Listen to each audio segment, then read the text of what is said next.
2, 3. Hi, everyone. Hello. Hi, everyone, and welcome to the third annual We Talk About the Oscars. Hollywood! Hollywood! We love the movies. The We movies! love the movies. The movies. The movies! Yes, They've been I'm back. Melina. I'm Emily. And Allie will be joining us shortly. She is currently driving home from Zumba. Zumba! Hollywood! Oh, yeah. Well, but before that, we'll do Eldora, but I was also gonna say we should do this episode has started out with a crazy energy already. Well, these episodes are always crazy. They're always crazy. We don't follow the format of and if I don't have instruction, I'm everywhere. But I was gonna say, I don't know what to use myself. Yeah, if you don't want to do Eldora, since we literally did it yesterday. Yeah, nothing happened. We can do a Rose and Thorn for today. Okay, that sounds great. So, you look so disheveled. Are you immediately tanked in energy? I can't do it. Oh my god.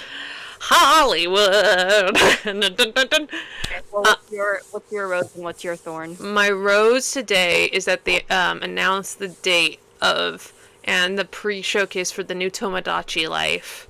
I'm very excited. I woke up, it premiered, the trailer premiered at 6 a.m. this morning because it's from Japan.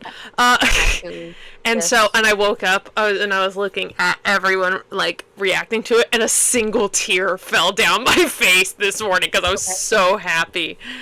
Because I love Tomodachi Life. I've already have a list of people I want to make to put in my Tomodachi Life.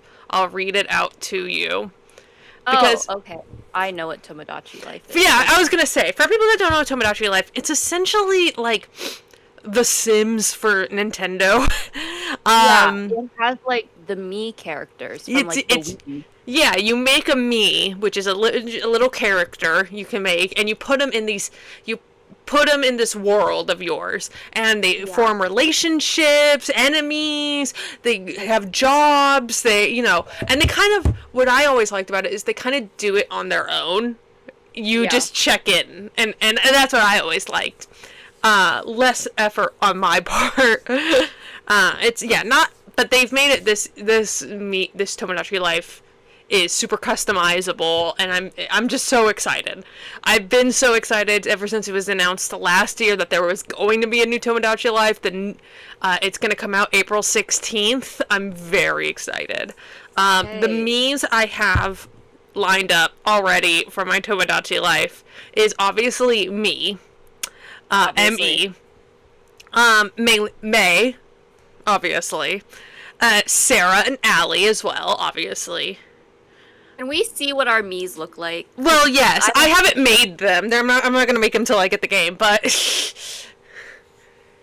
Well, there's barely, a Mii creator on just my regular Switch. And this one is so customizable. I can put highlights in people's hair, I can face paint everything, so I want to make sure I will send them before, all of that, before I put you into the game. Jonathan, Mayoel, and that's the end of, people we know in real life. Mm-hmm. Okay. Next up, Louis from Interview with a Vampire, Lestat, Armand, Claudia, Madeline, and young Daniel, all from Interview with the Vampire. Okay, not old Daniel? I don't want him there. I only want young. Sorry, I only want the youth. Maybe I'll put old Daniel in. We'll see how I feel. RuPaul. Nice. All the Beatles. John, Paul, Ringo, and George, and then Yoko as well. Okay, just to stir the pot. Well, I realize they need more women on this island. Because one of the big things about this new Tomodachi Life is you can be gay non-binary in this. They didn't allow that in the first Tomodachi Life. There was no gay in that game. But now they accept it. But now Nintendo's woke. And they're like, you can be either male, female, non-binary, and you can date as many, genders as you like in the selection screen, which is very exciting. I'm very excited for it. I'm super excited. Yeah, I'm so excited for it. If you have any more suggestions for people to put in the My Tomodachi Life, feel free. Okay. Mom Donnie. Mom Donnie! I'll write it down.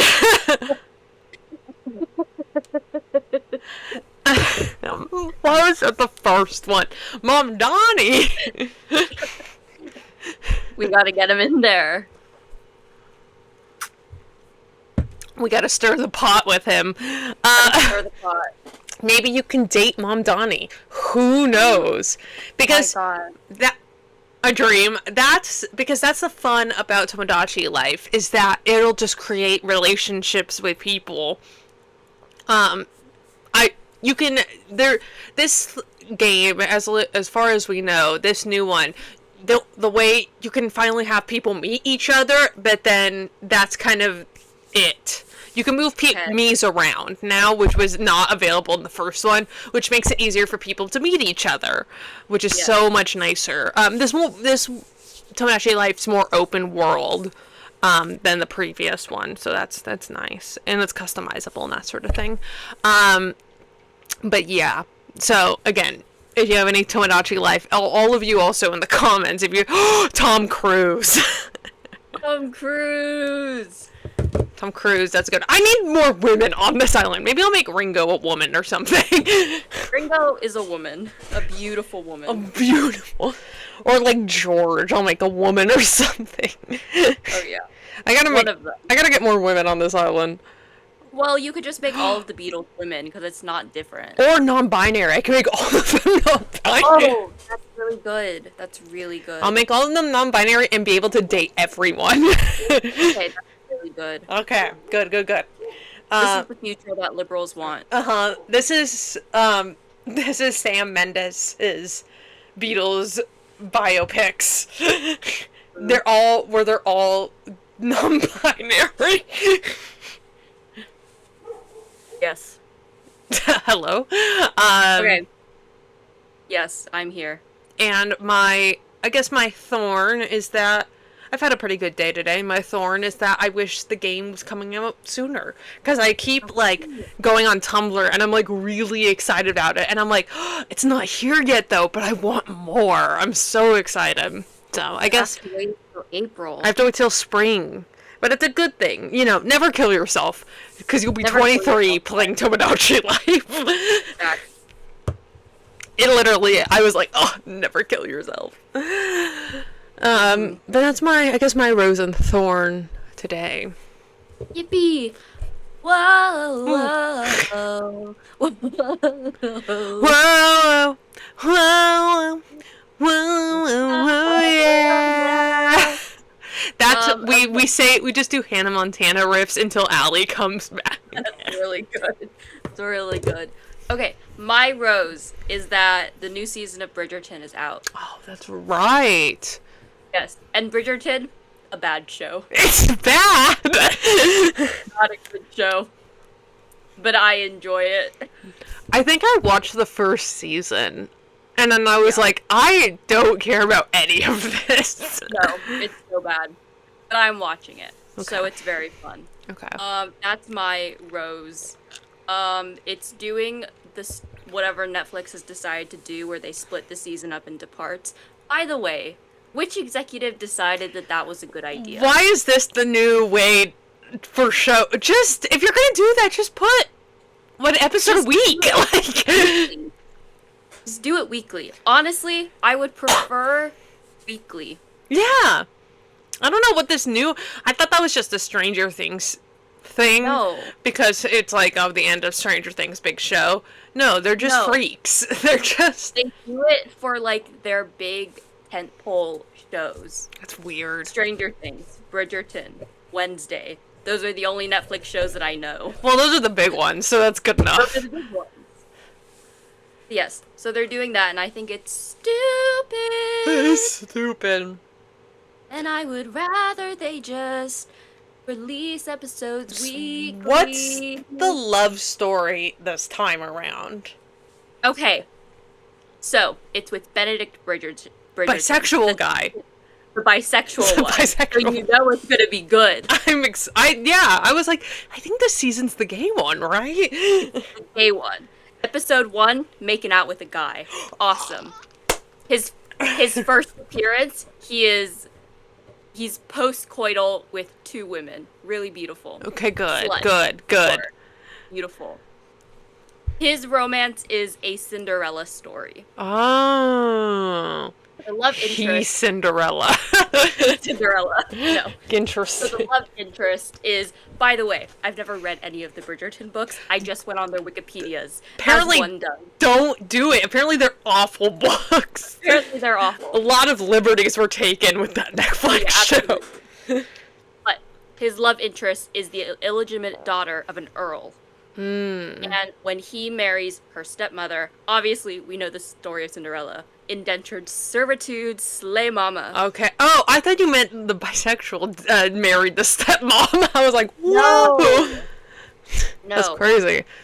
No. No. He so just... they have to do a Cinderella story out of this. Okay. That's fun. Very slay.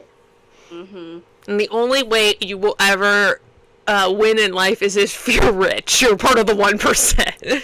Exactly. You do have to marry rich. You have to marry rich. It happens. All right. And so he's out there being bisexual. Because that's what I remember. Because I remember watching that first season, and I was like, whoa, he can... We're doing bisexual character? And then they just kind of forgot the storyline for a little.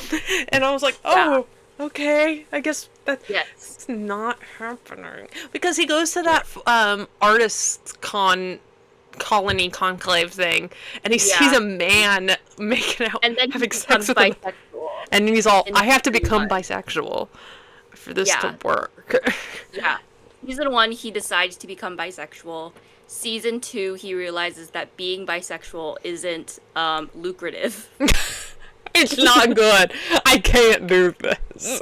Season 3, he has no storyline. Awesome. And now... is he not there? No, he's there. They just give him this, like, weird romance with an older woman, which is fine. Ooh. Which is fine, but it was solely uninteresting. Hi! Oh, what's up? Okay. How is my mother, everybody? Avid listener of the pod, actually. Avid listener of the podcast. But yes, so that's my rose. Bridgerton. I also have a question about Bridgerton. Because I remember last season, as I was told by people and saw on Twitter, it ended with lesbianism. Is that coming back in a big way this season? Yes. So, okay. I'm only halfway through episode 2. The lesbian has not returned yet. But I have seen on Twitter that she does come back. Okay. But the main lesbian storyline, if I can sort of glean from what they're going to be doing with the show, isn't actually going to happen until next season. We have to wait, and it's okay. I may tune in for season 5. You don't have to. I'll give you the updates. Okay, good. Yes. Yeah, so that's my rose. Bridgerton's back. Slay Mama. My thorn is that new pictures of Beatles movies. I was hoping that was your thorn. The Beatles biopic pictures have been released. They're so ugly. They're so ugly. Okay, let's break it down. Let's break out Paul McCartney. I was gonna say Paul Dano. What's his name? Paul Mescal. Paul Mescal, Paul McCartney is not egregious, but it kind of looks like if you put handsome Squidward over Paul McCartney. I was gonna say, it looks AI generated. It looks AI generated. Looks Um, bad. it's not good. They're trying to No. convince me that that's a 16-year-old. No! When that's all Colleen. that And listen, sorry to all British people, but British people look older. they look old. And here's the thing. The Beatles as people were kind of busted. They were ugly. They got hotter kind of later They had to do so many drugs to get and hot. so depressed to get hot. And this is a lesson for all of us. This is a lesson for all of us. Guys, I didn't start getting hot until I got depressed. Me too. Once you become depressed, you realize I have to get hot to be better. Not compensate. Yeah. I'm sad, Gotta even but I look themselves. good. Exactly. And that's how it has to happen. And now we have to start doing drugs. And now we have to start doing drugs. But, okay. So, by the way, they all look terrifying. Let me pull up the pictures. It's all horrifying. It's also like a low-res image, so it looks even worse. So it makes it even worse. Hold up. Let me just... It looks bad.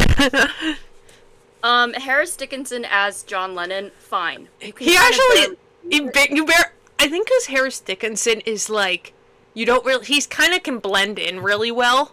Yeah. But So the problem with this, the problem with all, listen, these are all attractive actors, besides Barry Keoghan. I actually don't think Barry Keoghan is good looking at all. And Joseph Quinn. Joseph Quinn is fine. From a certain angle, I could be like, whatever. An angle. Okay. So here are these low-res pictures. I'm gonna put them to the camera. I can insert these photos. No, it's more fun if we do it. If I do it this way. Look at this. Look at it. Okay. Here's Paul Mescal as Paul McCartney. You can Fine. barely fucking see it. If you squint, I also like because it's like it's supposed to be like these aesthetic photos, but they're also kind of hiding what they look like. Yeah, because that's Paul Mescal. I will say, it looks bad. I will say he does get the facial expression down. He does. He does. Before I realized that they were stills from the movie, I thought, hey, where did we get this new picture of Paul Mescal? And then I actually looked at the picture. And then you I was like, read in the middle. You're all, oh, and then wait I a minute. read it, I was like, that's John Lennon. That's fine. Again, it looks fine. It looks fine. And then we start I'm not getting to some evil territory. Yeah.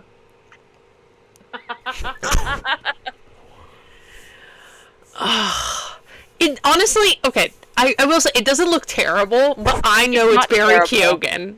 Like, Yeah, unfortunately, I'm way too familiar with all of these actors. yeah, I know Barry Keoghan.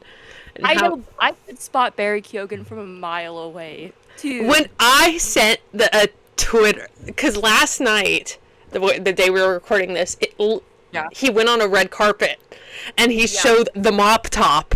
It got leaked. It was hard launching the mop top, and I sent that because I was like, oh my god, Ringo Hair has been released. He looks like he got stung by a bee, and then he's having an allergic reaction. Yeah, it's rough. It's rough. It's bad. Really rough. Now for the worst one. Now we get to the oh my god. It's so bad. It's literally just Joseph Quinn in a wig. Like Just it's Joseph Quinn in a wig. and it's so sad because George Harrison was the George the best hottest- looking one. Yeah. It's so bad. He looks like Dave Grohl. Like Yeah. He looks like I saw this tweet that had a bunch of pictures of long-haired, brown, white men. And one of them was Billy Ray Cyrus. oh my god, yeah. He does look like Billy Ray. He does look like Billy Ray. Now I'm just looking at my Pinterest board of George Harrison pictures.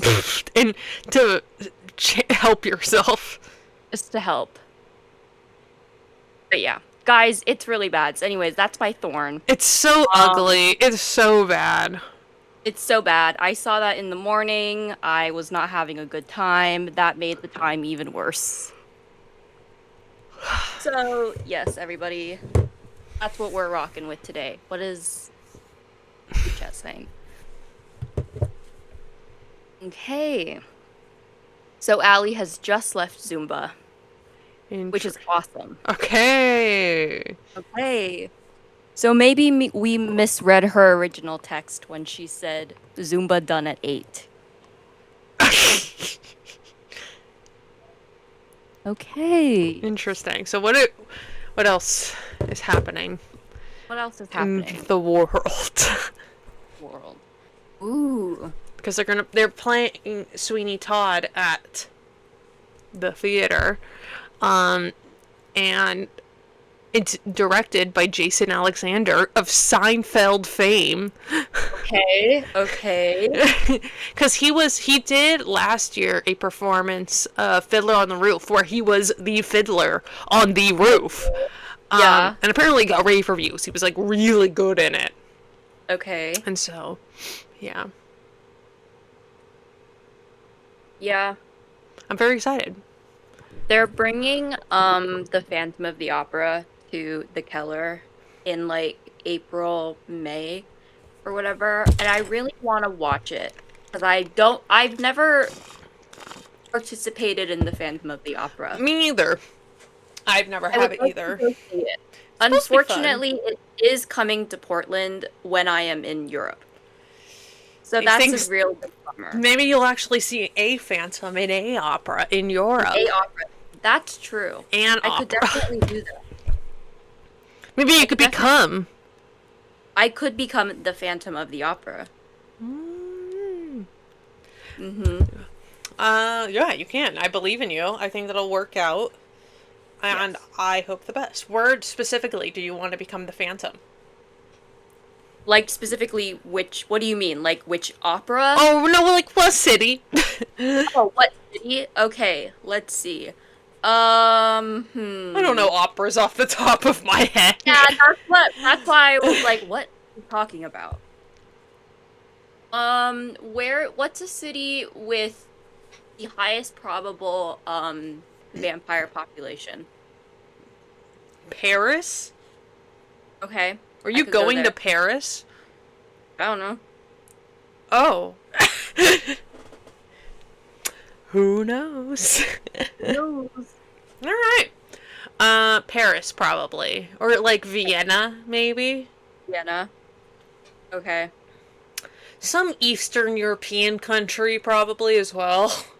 Right. That's what I was thinking, and then you said Paris, and I was like, okay. I'm just thinking about different ideas here. I'm just thinking about Interview with a Vampire. It's on my mind. But probably an Eastern European country.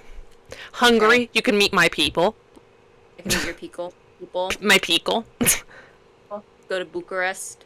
I think that's a good place to find the vampires. What city did you just say? Bucharest? Budapest. No, there's a Bucharest. There's a Bucharest. Maybe I'm wrong. Well, there's Budapest. I know a Budapest. My mom is on Duolingo. After 5 straight years, she has the qualified to speak Hungarian, like, marker on it. And she's all... Yes, Bucharest, capital of Romania. I was right. Well, it's Romania. That's where Sebastian Stan is from. Yes! This is true.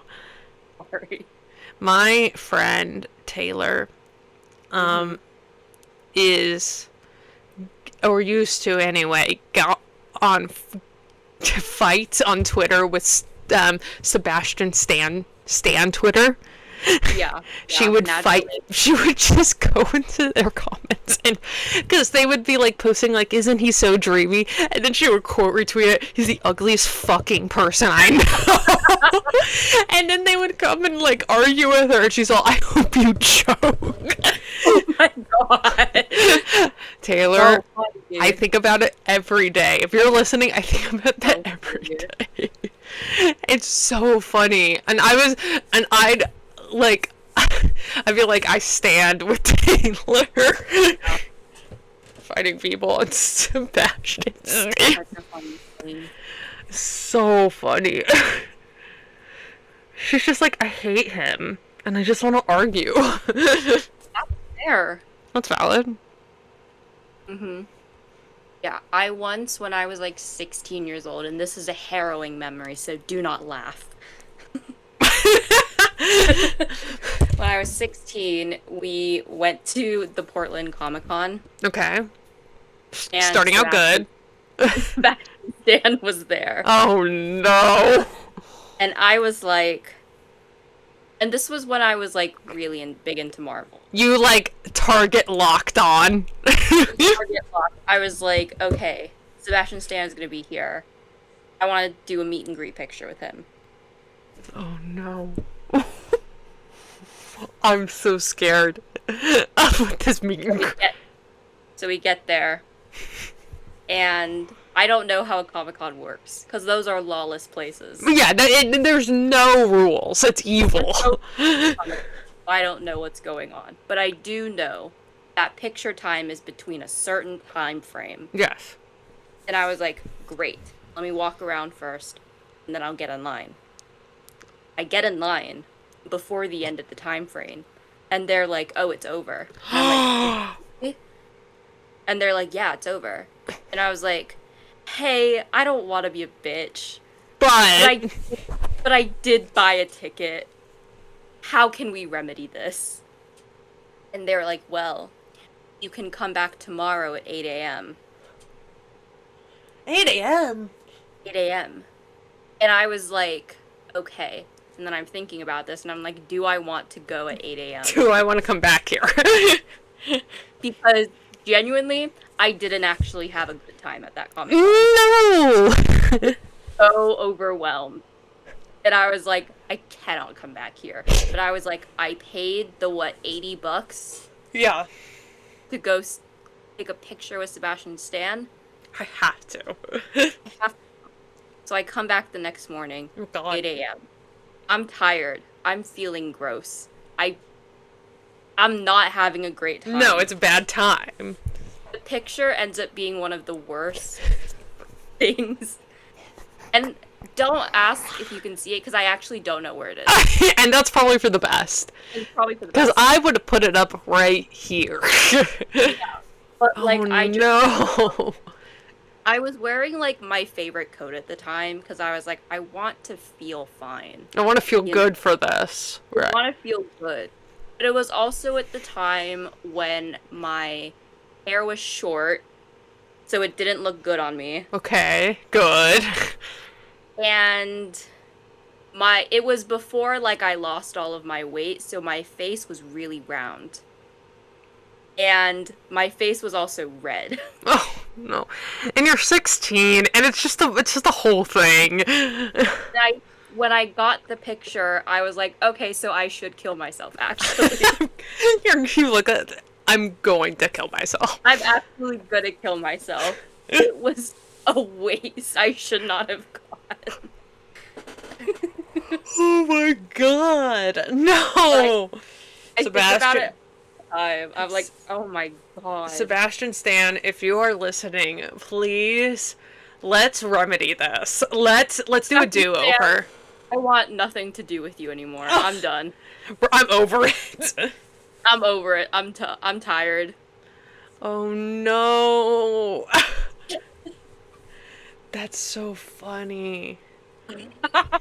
That's so bad and funny. So bad and funny. I've never been to I've been to WonderCon, which is the little kid, not little kid, but little sister, little brother version of Comic-Con that they do in Long Beach. Yeah. I went there once when I was 14. I went with my parents, and I remember I bought, because what year is this? This is 2016. I bought a flower crown that had horns in it. Okay, nice. Good. Because it was that time. It was pastel, as, God intended. As God intended. That was good. And then because I grew up in, comic book culture with my dad, because he's a comic book collector. He has, boxes of his original comics in the garage. And so he would take me when I was little to a comic book store where we lived. It's out of business now, but they knew me. And I would go get my Archies there and my Simpsons comics. And he would get like superhero comics. My mom hates that shit. Yeah. And so I do have one. I remember I would go to San Diego, though, outside. I would go to San Diego during the summer, and a lot of the time we would go during the weekend of Comic-Con. We wouldn't be in the Comic-Con, but there was a lot of stuff that always happened on the outside. Oh, Allie's here. Allie's here. Hi. Can you guys hear me? Yeah. Yes.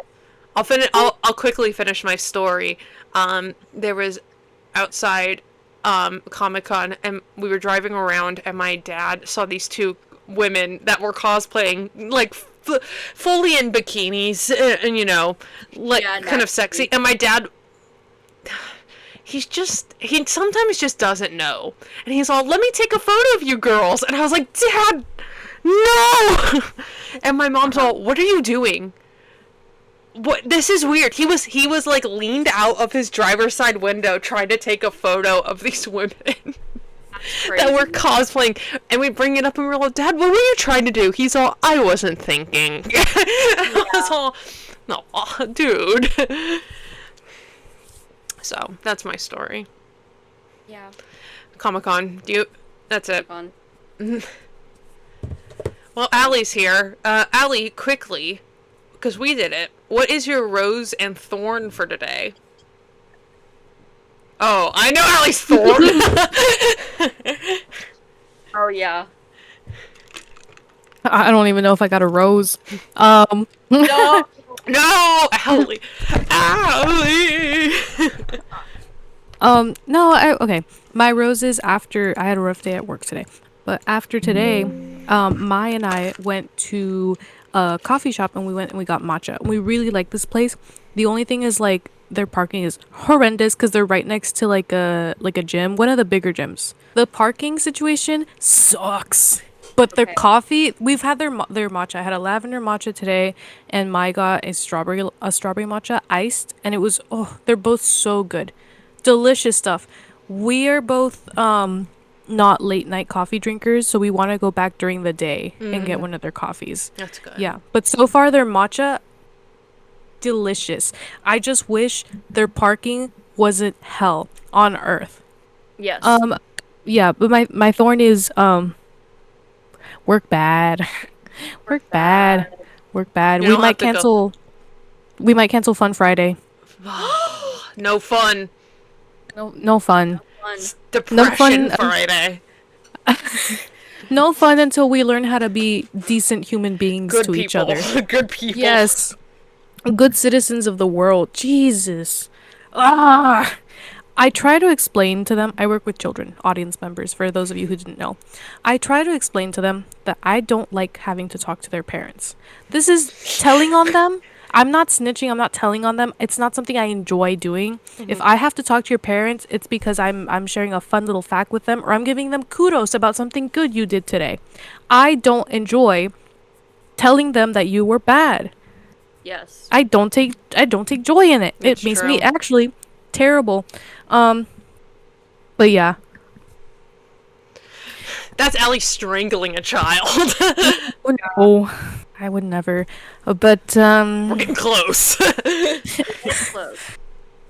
it's to the point where it was Mai and I and our other coworker who rocks. We love her so much, but we were like, we should call in sick tomorrow. All of us. Everyone. Just not show up. Everyone. Yeah. That's fair. Sometimes there's days you're like, I can't do that right now. I can't. But yeah, we'll just finish up. We'll finish up tomorrow. We'll cancel Fun Friday so they know we mean business. Mm-hmm. Now, what would Fun Friday have entailed if it were not canceled? I bring my projector and we watch a movie. We Fun. do this every Friday. What are you gonna do now that there's no Fun Friday? We're gonna sit in silence and we're gonna write letters of apology. We're gonna write letters on how we can be better humans. Is This that is how you be real? a good person. We might actually consider that. methods of discipline are like slightly limited. Of course. You Well, yeah. Did you guys know? Because maybe we come from a generation where maybe we were still doing like lines or timeout. Not allowed anymore. Man, it was when I was terrified to go on the wall. Yeah. If I did something we bad, that was scary. You have to be We so have- isolated if you're a bad person. I'm also mentally ill, so we have to take these things into consideration. That's true. we'll do like a X and a check, and then all the kids who end up on the X are like, I don't understand how I got there, and I'm like, well, you're out of your seat again, and you're talking to me again. So And you're talking to me. I don't want to hear your damn voice. no, but yeah, no, yeah. They're being mean to each other lately. This week was very interesting, and we're scared for next week because it's minimum week. Oops, it's minimum week, and so it's gonna be long days Is it every day. parent-teacher conferences? Mm-hmm. Yeah. There was also the clip system where you would go up if you were good and down bad and everything. We're That's not good. considering That's a humiliation ritual, actually. we're considering getting a behavior chart because I'm like, some of Yeah. y'all Yeah. we I also know put in an order for treasure trunks, like Oh, stuff. that's not. good. That's good. Being like, if you're good, you can get a little something, something. We're also doing like we started doing table points, but I'm like, some of y'all are sabotaging each other, like your own tables.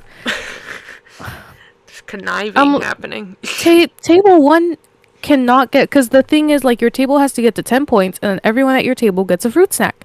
Yeah. And table 3 keeps winning because table 3 is the 4th and 5th graders. Also, there's not that many of them, so it doesn't make any sense. I'm like, the rest of y'all need to pull yourselves together. If you're actually Do want you- to win this, It feels like they don't. I'm like, pull yourselves together. Yeah. so funny. That's so. I love my job. I just I'm just one person. I'll share really quickly that near the end of the day, after I had to talk to a lot of parents today. I did not like it. I was playing chess with one of my 4th graders today who I love. And then one of the other kids was going home, so I had to go talk to their parent about their behavior today. And she's my 4th grader's a little impatient, but she came up to me after because I was relaying information to my coworker, and I was like, da da da da. My 4th grader comes up and she's like, our chess game. And I grab her by the shoulders and I go, hey, I love you so much. And I love playing chess with you. But I would love to come in and my job be to just clock in and play chess with you all day. I'd love to do that. I do have that's not my job though. My job is that I have to deal with everyone's problems. And she's like, I don't do anything. I was like, I'm not talking about you. You are the highlight of my day. You're having like a real conversation at this point. Allie, like, kind of trauma dumping on this. Under this I'm not- 4th grader. I'm not drama dumping. I'm just making sure that she understands, like, hey, I have to get up sometimes from our chess game because I have to lock into what the actual part of my job is. You don't understand the stress that I go through every single day. Yeah. That's so funny. I love my 4th and 5th graders because they do they're get it though. Like they mature. see, They know. They know what to do. They're older. They're a little more like yeah. So sometimes they see me and my coworkers like having to deal with things, and they're like, We won't intervene. yeah, they're like, I'm so sorry. I'm like, no, it's okay. They stay on their arms crossed going, Yeah. Mm-mm. Well, Oh, I yeah. hope it gets better. Hope it gets I better. hope so too. Thank you. I appreciate it. Yeah. All right. Well, guys, that was a Rose and Thorns. A really long rose and thorn. Really long Rose and Thorns, and then talk about Comic-Con that we had. Welcome. Now- Welcome, one and all, to the 3rd annual We Talk About the Oscars. Yippee! And now finally, Allie is here so we can begin the episode. Woohoo! Okay. Do Yippee! we want to do what we usually do and we just go through the nominations? Probably for the Okay. best. Okay, I have my spreadsheet up, everybody. And to remind the audience, May is crazy. and decides every year to make a spreadsheet of award season. So this year I've gone simpler just because I'm busy. So let me share my screen actually, just so you can see what I'm doing here. So instead of you, and while May talks, I'm gonna put this on the screen. Oh. Evil. This is evil. Evil. Anyways, usually I have one spreadsheet for every award this in the award season. And I have all of the nominees and I have all of the winners. I've condensed it to just one spreadsheet. Can you see that? I thought someone else was joining the stream. I was like, who? Can you see this? It's loading. It's loading. Okay. Ah, yes. Yes. So as you can see, lovely viewers and friends, I've condensed the spreadsheet into one spreadsheet and I just have the winners for all of the other awards except for the Oscars. The Oscars are all over here. But I'm just following the winners. I don't really care about the nominees right now. I don't give a shit. So we've condensed the spreadsheet, but right now we're focusing on these guys. These are the Oscar nominees. And huge if true. Huge if true. And we can go through our list. We'll do it. Sure. We can do, however, let's just save Best Picture for last. We save Best Picture. We could just start from the bottom. Okay. Okay. Starting from the bottom, they have a new category this year. Casting. Oh, that's right. I don't know what this category entails. If you did good on casting. Good on casting. Our nominees are Hamnet, Marty Supreme, One Battle After Another, The Secret Agent, and Sinners. So, well, to give some disclosure, I am a true cinephile this year, and I have watched all but one Best Picture nominee. Emily has watched a lot of them. The only Best Picture nominee I haven't watched is The Secret Agent, because I literally can't. It is not playing near me, and it is not rentable. So I literally cannot watch this. May I say, I did think it was crazy that a good amount of the Best Picture nominees this year were like still in theaters when the nominations came out. Like Marty Supreme and Hamnet and It is I mean, it's always skewed towards the later half of the season rather than the early half. Yeah, there's usually like half of them that are Hello, can you hear me? Yes. I can hear you.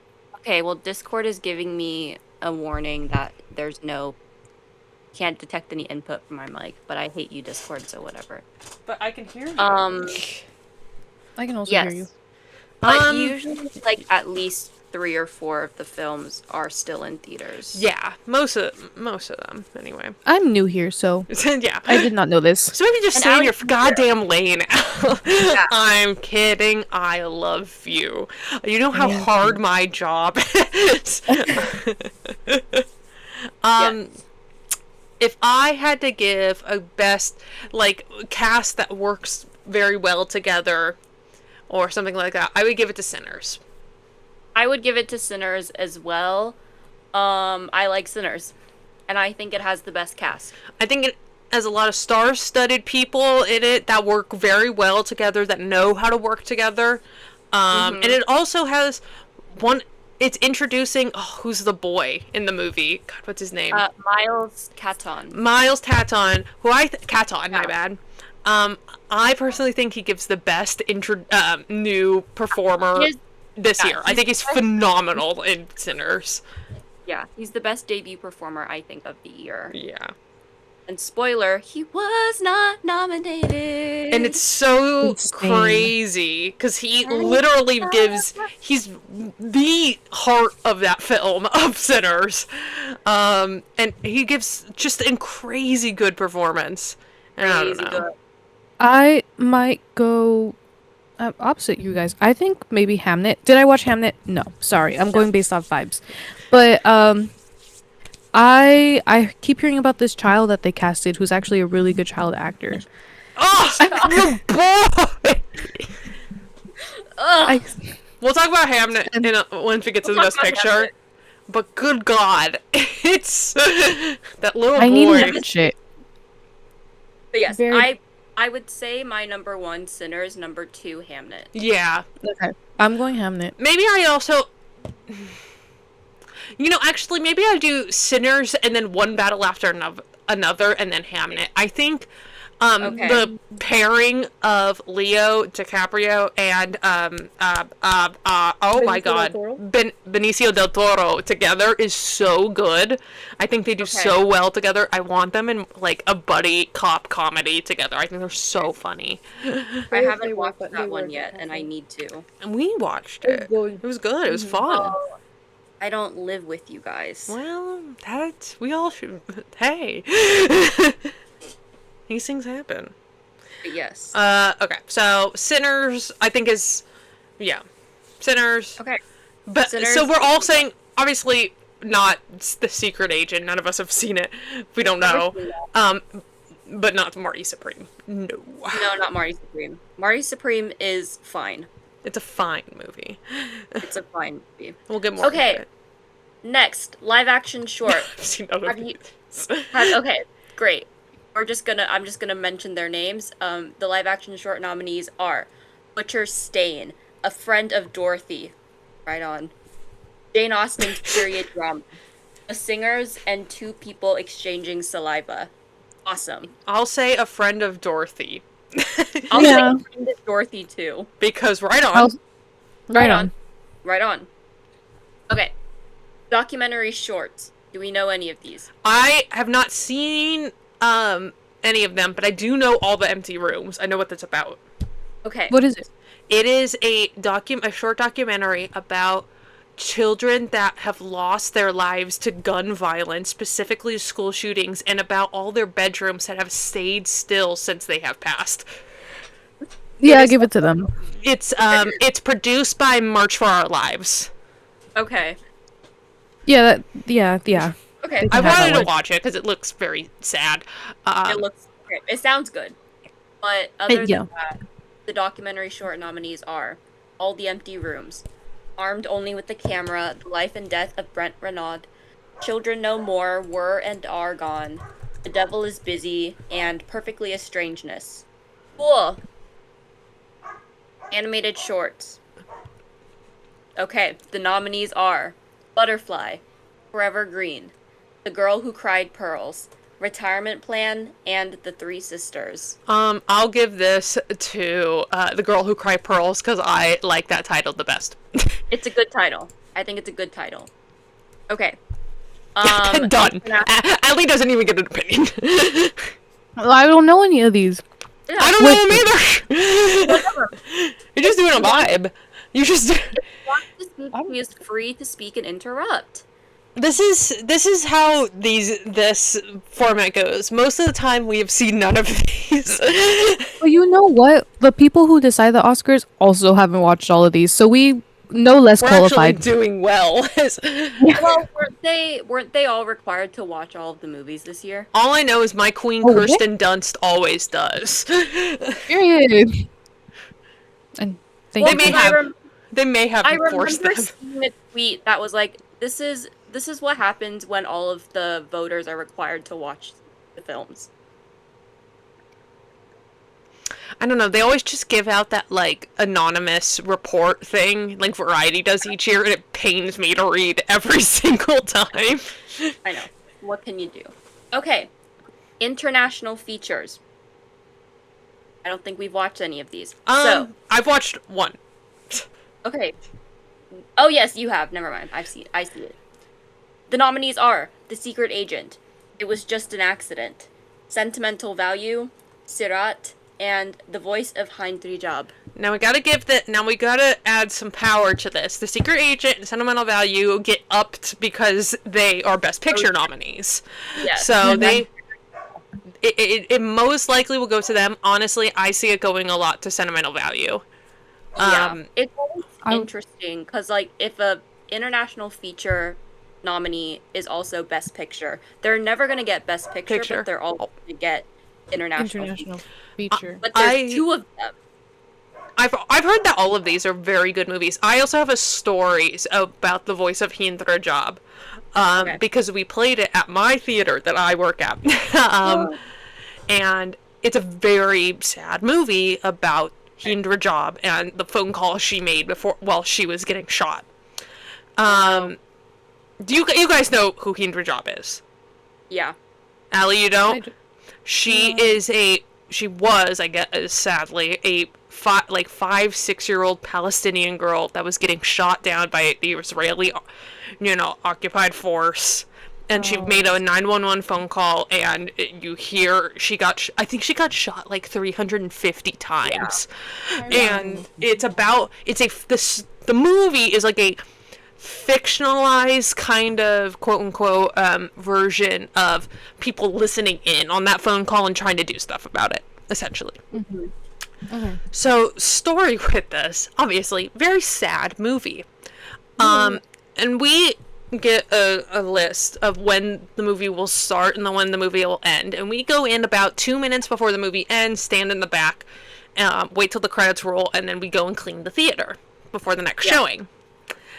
As people coming out, if you've ever worked in a customer service job of any kind, or just a job, really, your mind just kind of goes on autopilot. And so, as somebody was coming out, the credits, by the way, are silent. There's no music or anything playing, because it's obviously a harrowing movie. Very sad. As someone goes out, I'm standing there in the back with 2 of my coworker friends. We're waiting for the movie to come. Someone starts walking out. As they walk out, I went, "Hope you enjoyed the movie!" And then I went, "I'm so sorry." Because that's what I say when you, as I'm on autopilot. And luckily, the person that walked out was a volunteer as well, that I know. It was someone I know, and they looked at me and went, and I was like, "I'm sorry." Okay. No, so. Anyway, with all of that, I've heard all these movies are very good. I think it's gonna go to sentimental value. It is. It is. I think so. May already knows. May already knows. She knows. May voted. I forgot who's in sentimental value. I'm forgetting her name. Elle Fanning. Yeah, I think it'd be cool if she girl. won something. My girl. Yeah, so she's. I think sentimental value only for Elle Fanning. Okay. Yes. And Papa Skarsgård. Big Daddy Skarsgård. Who does? Skarsgård. Okay. Well, okay. And he is the dad of he is. that father. Okay. Documentary feature. Have we seen any of these? I know, but no. I know the last one. Great. The nominees are The Alabama Solution, Come See Me in the Good Light, Cutting Through Rocks, Mr. Nobody Against Putin, and The Perfect Neighbor. I know of The Perfect Neighbor because I wanted to watch this and I didn't get time. It's about this, it's all told in body cam footage from cops of these people, talking about this neighbor, and there's, weird shit going down, and it's supposed to be about, institutionalized racism. I really wanted to watch it. I might watch it in the coming days. Okay. It's supposed to be really good, and, not what you expect at all, so... Interesting. But it's all told through body cam footage, which I was like, that's interesting way to do that. Hey. So I'll give it to that, because that's what I know. Great. Okay. Moving forward. Original song. We have Dear Me from Diane Warren. Thank you. Thank you, Diane. Thank you, Diane. We have Golden from K-pop Demon Hunters. We have I Lied to You from Sinners. We have Sweet Dreams of Joy from Viva Verde. And we have Train Dreams from Train Dreams. From Train Dreams. From Train Dreams. Train Dreams. Guys, I watched K-pop Demon Hunters today. And what'd you think? It's fine. I mean, obviously, I'm not the target audience for this. Yes. But I was like, I always like Sony Animation. I think they do cool stuff. So I was like, all right, this is fun. I will say, I think that it's gonna. I think the award is gonna go to K-pop Demon Hunters, but Golden, the song that's nominated, is not even the best song in the movie. No. The best song is that rap they make at the end. That's Yeah. like, Take- I fucking take down. hate you. Take down, take down, take down. It's that one. Take da, da, da, da. And then I Twice is at the end. It's a crazy Twice. movie. I love Twice. I don't think it should go to K-pop Demon Hunters. I would like it to go to Sinners. I think I the would music like in it Sinners to- rocks. Sinners is clearly the better choice. Yeah. Unfortunately, Golden is the one playing on the radio, I think so we'll go to Golden. I didn't even know there was a song in Train Dreams. I was too busy sobbing. So sad. And we'll talk about it. But I think that it's also the optics of giving it to an animated feature makes the Oscars, because that's what the Oscars are all about. It's just making themselves look good. They're making the Academy look good, and they're like, look guys, we gave it to an animated film.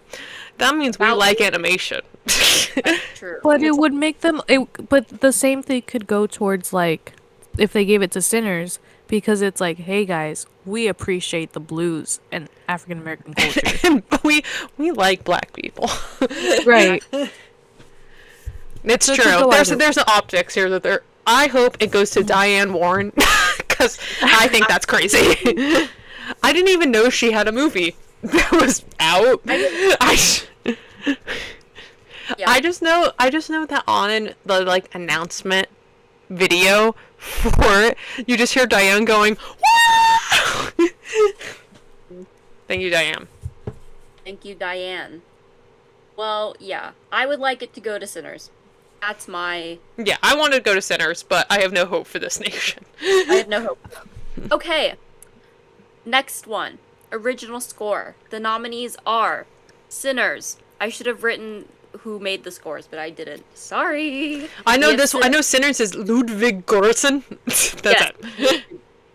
We have Sinners, Hamnet, One Battle After Another, Frankenstein, and Bugonia.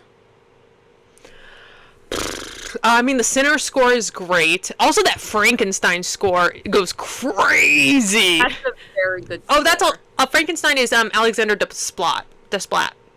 Slay Mama, my bestie. Bestie. My bestie. Our My Little Women. My Little Woman. Me as Bob Odenkirk, My Little Women to Alexander Desplat. Yeah. Yeah. I would like it to go to Sinners or Frankenstein. Yes. I would like it to I'm go right to there with Sinners. you. Yeah. I would just like a Sinner's sweep. Sinner Sweep would be a good time. It's when Sinners sweep across the board. And you heard it here first, guys. The Brats are hoping for a Sinner's sweep. I hope Sin Okay. sweeps. For this category, I am favoring Frankenstein a little bit more than Sinners. Yes. But like, I'll be happy with either. For your man, Guillermo. For my man Guillermo del Toro. Oh my god, Ali, I forgot to tell you. I saw on not Instagram, Twitter, that Guillermo del Toro was making handmade tortillas at Sundance and giving Yes, them out I to saw others. Oh, my man. And I think he was my also guy. he was also dancing with like a mariachi band. I was all I love this guy. I love this guy. Mi gente latina, my Latina, Actually, Latinx I love- mi gente representation. Latino. I love how on Twitter he is. It's really good. He's just he's very online. Very online. And I appreciate it. I like knowing him. Okay, so we've decided Sinners. Yippee! Okay. Woo! Visual effects. Or the Frankenstein, nominees one of the- are- Yeah, one or the other. Visual effects. The nominees are Avatar: Fire and Ash, F1, Jurassic World Rebirth, The Lost Bus, and Sinners. Was this the only Avatar nomination? Yes, this Ugh. is the only. Yes. James Cameron flop era. James Cameron It's in his not- flop era. He's not trying to make a good movie. He just wants to go see the Titanic. That's all he wants. Really. And he knows that these movies will give him the money to do that. That's what he has a scheme. He actually has like a Ponzi scheme going on. One true love is the Titanic, and that's it. That is true. One Avatar ticket, $1 towards the Titanic. And I've never seen an Avatar. I probably never will, but I'll go support. They might give this to Avatar just because they feel bad. Yeah, I think they will give it to Avatar, mainly because it's all CGI. I mean, it is kind of incredible, the mocap suit. I don't know why in my mind, the image of the Beatles 4 movies are all just in mocap. I don't know. I was like, that's gonna happen, actually. That's the Beatles. Beatles movies is actually they're all 4 CGI monkeys. Do you think they're gonna nominate all 4 of them separately?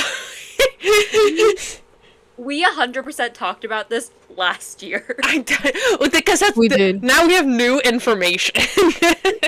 New information. I think they're gonna give it to Avatar: Fire and Ash only because I'm not incredibly impressed with whatever everyone else is doing. Yeah. I don't think Sinners is known for its visual effects. Yeah. But I think with this they're looking for how cool is the CGI. Yeah. So I think if it doesn't go to Avatar, then it's gonna go to Jurassic World because they have dinosaurs. But with Jurassic World, we've been there, done that. We did it. We've done that with Avatar as well. We did that with Avatar. But the Avatar ones, I don't know. That's different. They give this award to Avatar every single time because they're like, wow. They done it again. They did it again. Allie's learning in real time how little hope we have for the Academy. No, I know. I watch them every year and I go, oh. Rat. Great job, guys. Great job. Okay. Thanks, visual effects. Moving on. The nominees for Best Sound are F1, Frankenstein, One Battle After Another, Sinners, and Sirat. I never know how to judge this. I don't know what makes it good. I'm deaf half the time. I can't hear. I barely can hear this. I watch everything with captions, yeah. And I'm sound of what? Because One Battle After Another. I heard those guns. Well, I heard them. We were in the theater, yelling, screaming, plugging our ears in. They usually give this one to the movie with the best gun noises. It's gonna be One Battle After Another. Yeah. It's all about sound design and how the film immerses you with the sound. Honestly, you know what? It may go to F1. And that's what I'm thinking. This is probably going to be the only award that F1 wins. They're going to be sound. They're going to be cars vrooming. That's my sound. It's me in the background. Yeah. But it's that we have to live in that this is probably going to go to F1. But if this is also about immersion, then they could also go to Sinners. I was immersed. I was like, the music is good and I can hear it. But that's not what we're talking about. That's music. Yeah, it's but I could hear the music. That does not. Who gives a fuck? What's the overdubbing of the sounds and what the Foley artist? Foley artist. Oh, okay. Fine, F1. It's going to F1 or One Battle After Another. Yeah, I think it's one of those two. But I think it's going to F1. Did they give it to? I can't remember if Top Gun 2 won this when it came out. I think it did. It probably did. I think it did because that was more plane noises. Yeah, that could be a Foley artist. Idea. It went. Okay. So that was sound. Best makeup and hairstyling. The nominees are Frankenstein, Hokuho, Sinners, The Smashing Machine, and The Ugly Stepsister. I gotta get Frankenstein. Mia Goth's dresses were That's awesome. not this Also, category. That's costuming. That's This is makeup. But okay, Jacob Elordi. Jacob Elordi. I did not know that was him. Frankenstein is Yes. really good. I'll give it to that. I haven't seen this movie, but I really want to because I heard it played also at the theater, and I saw stills and everything of it. The Ugly Stepsister is apparently just a very brutal I film. want to watch. It looks really good. It's supposed to be just gory and everything, and it's supposed to be really good gore effect. I think I saw it on HBO Max, but I know it's on one of the streaming services. I'll watch it soon. I want to. So It looks fun. It's a retelling of obviously that Cinderella story. Much more like we're talking about with Bridgerton. This is Bridgerton. All over again, guys. This is bisexual Bridgerton. Yeah. But I would. Yeah, I don't know. So I don't know. Probably I'd say Frankenstein's gonna sweep Frankenstein. a lot of production elements. I have to say. I think it's going to. It'll sweep the technical awards. Technical stuff, yeah, 100%. Beautiful, but not the above the line awards. No. Yes. Okay. Cool. Thank you so much, makeup and hairstyling. Next, editing. The nominees are F1, Marty Supreme, One Battle After Another, Sentimental Value, and Sinners. If the editing award does a Bohemian Rhapsody and goes to F1, I'll kill myself live on camera. Oh my God. It was genuinely, I know you guys didn't finish it because it exploded, but Google wouldn't allow me to Google finish. said not a chance. And I tried. We tried watching it. I watched it, but it was genuinely some of the most jarring Bohemian Rhapsody editing I've ever seen in my life.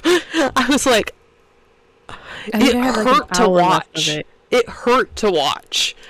I was like, so this editing may go to Sentimental Value just because of, I like the editing in Sentimental Value just because of the use of blackouts almost. It would cut to black a lot of the time to like signify the next part, and I like that. It worked really well with the story. So it may go to Sentimental Value. I have nothing to say for this. I don't know.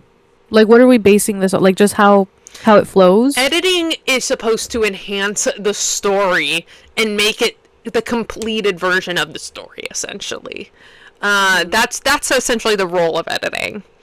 And so it's something like F1 is really jarring. It actually hurts the story in a lot of ways. Yeah. It's supposed to like elevate like the pacing, the mood, and how you feel about what's going on. Yes. It's supposed to give you, as the audience, more perspective as well, and place you into it, almost. If that's the choice. I didn't watch Sentimental Value, so I don't know, but it could go to that. I could... Maybe One Battle After Another? Maybe. I have nothing to say for this. Fair enough. Fair enough. Okay, great, everybody. Next one, cinematography. The nominees are Frankenstein, Marty Supreme, One Battle After Another, Sinners, and Train Dreams. This may either go to One Battle After Another or Train Dreams. Okay. I thought Train Dreams was beautiful to look at. It's gorgeous. I think it was shot on Kodak 335. It may have been. It was gorgeous to watch. It was so beautiful. I like Train Dreams. I was also thinking Frankenstein for this because if I don't pick Frankenstein, they're gonna take away my Latina card. No, but it's also like it's beautiful to look at too. Either one of those. I kind of hope Train Dreams does win something because it's a decently good movie. It's just sad. It's so sad. We'll get to it, but I think I have a hunch of what award it's gonna win. Okay. But yeah, I'd say One Battle After Another or Train Dreams. Okay. Yeah, because I think the Babe. We'll get more into it. Keep going. What do you think, May? Okay. I don't have an opinion. F1. I'm putting in another vote. Great.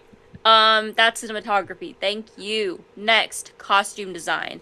Nominees are Avatar: Fire and Ash, Frankenstein, Hamnet, Marty Supreme, and Sinners. It has to go to Frankenstein. Mia Goth, Frankenstein. May was saying, no, May, Allie was saying it. Mia Goth's costumes are phenomenal in it. They're works of Gorge. art. Gorge. But also, like, for the monster, like, Yeah. he looks great.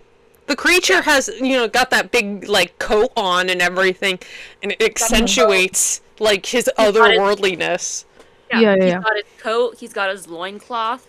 He's got his little Yeah. hand. Yeah, we don't see his dick. We don't see He's his suited dick. up. He's suited up. Yes. Yeah, I'd like to do Frankenstein. I think Frankenstein, yeah, it's gonna sweep a lot of technical stuff. I agree. That's what I Also- thought even when watching it. I was like, it's not gonna Yeah. win anything else but technical stuff. Also, because the costume designer for Frankenstein is the same costume designer as Crimson Peak, and that has gorgeous costumes. Yeah, And yeah. Guillermo keeps his family tight He knit. keeps them tight. So this Like- is retribution for Yeah. Crimson Peak. Okay. Unanimous decision. How do Thank you audience. even judge if Avatar: Fire and Ash should be there? I don't know. I guess it's just the design of the costume. They had Well, to yeah. still design costumes. I guess so. They're still wearing clothes. And Charlie Chaplin, Graham Baby, is looking Granddaughter. fine as hell. Not in that movie. Okay. Anyways, next, production design: Frankenstein, Hamnet, Marty Supreme, and one. I'm missing one. I was like, is there only 4 this year? I only have 4. Let me. Oh, Where'd they go? What's the other one? Hold on, I have the Academy website up. Let me grab it. Cinematography. Hey, go. Oh wait, I'm in the 1930s. Hold on. Hold on. Technical difficulties. Actress, costume design. What is this? Production design. You've been here selling music. Production design. You have Frankenstein, Hamnet, Marty Supreme, One Battle After Another, and Sinners. I'm sorry, Sinners. Sinners. Okay. I think this is gonna go to Frankenstein as well. I think the castle they build, it's none of it is CGI or, any like green screen or any of that. They build the boat, they build the castle. It's a true labor of the craft of making something. Yeah. I just Still said a have- bunch of nonsense words, but you know what I mean. No, but they build like a set. Like they produced a set instead It's of there. I'd also They had craftsmanship. there's a good craftsmanship. I say this goes to Frankenstein, if not Sinners, because Sinners of the juke joint. They do. Yes, I agree. I agree with that. Yes. Okay. Thank you, everybody.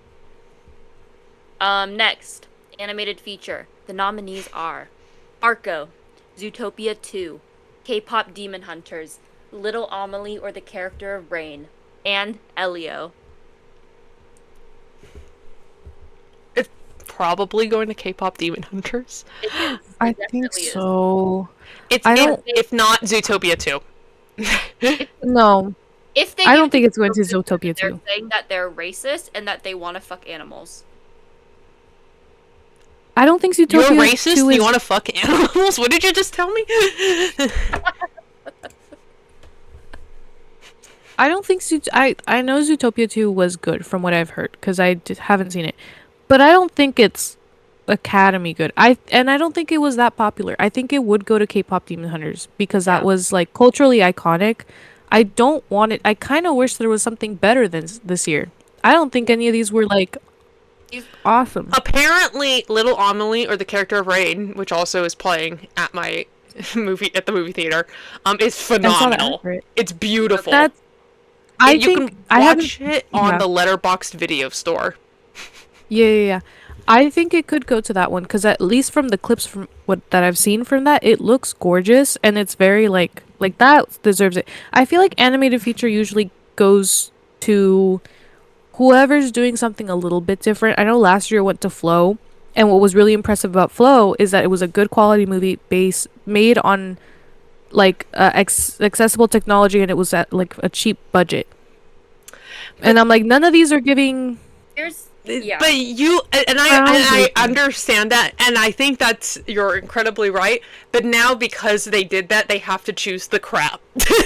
I think they have to flip flop. But also, it's like usually in history, the animated feature will go to whatever Disney film is out. But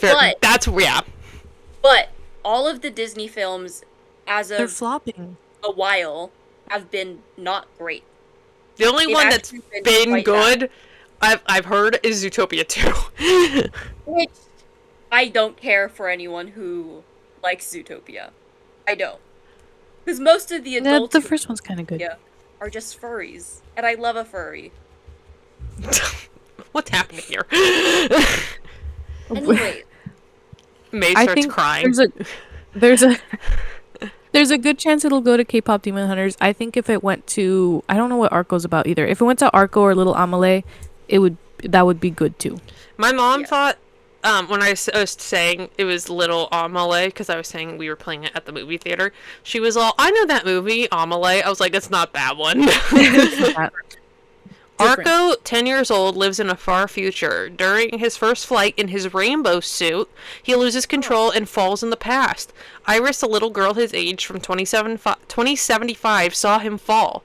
She rescues him and tries by all means to send him back to his era.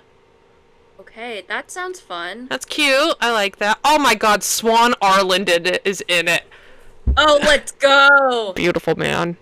Beautiful. You know how yesterday we were talking about women, the men that are womanly? That's a man, that's a woman. That's a woman. That's a man, that's a woman. That's a man, that's a woman. Okay, next category. We have Best Adapted Screenplay. The nominees are One Battle After Another, Hamnet, Grand Dreams, Frankenstein, and Bugonia. I didn't even know Bugonia was an adapted screenplay. What is it adapted from? I don't know. Begonia. I don't know. Bugonia.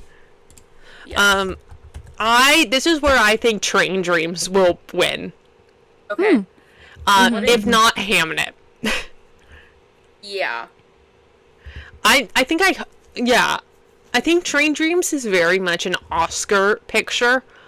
It's very much like, kind of, no, I don't want to say it's Oscar bait, because it's actually very well done. It's very good. I wasn't expecting much. I wasn't expecting much either, and I was like, wow, this is beautiful, and sad. So I think that's where it will win. That being said, Hamnet is the more popular option. Hamnet is the more widely known book. At least in maybe our literary spheres, but... Yeah. Hamnet, I think, just also has more IP. It's what are you? Begonia is an adaptation of a South Korean film called Save the Green Planet. Okay, that's okay. My thing got jostled. But yeah, I think this is where Train Dreams will win. I do think Hamnet will probably be the winner, though. Yeah.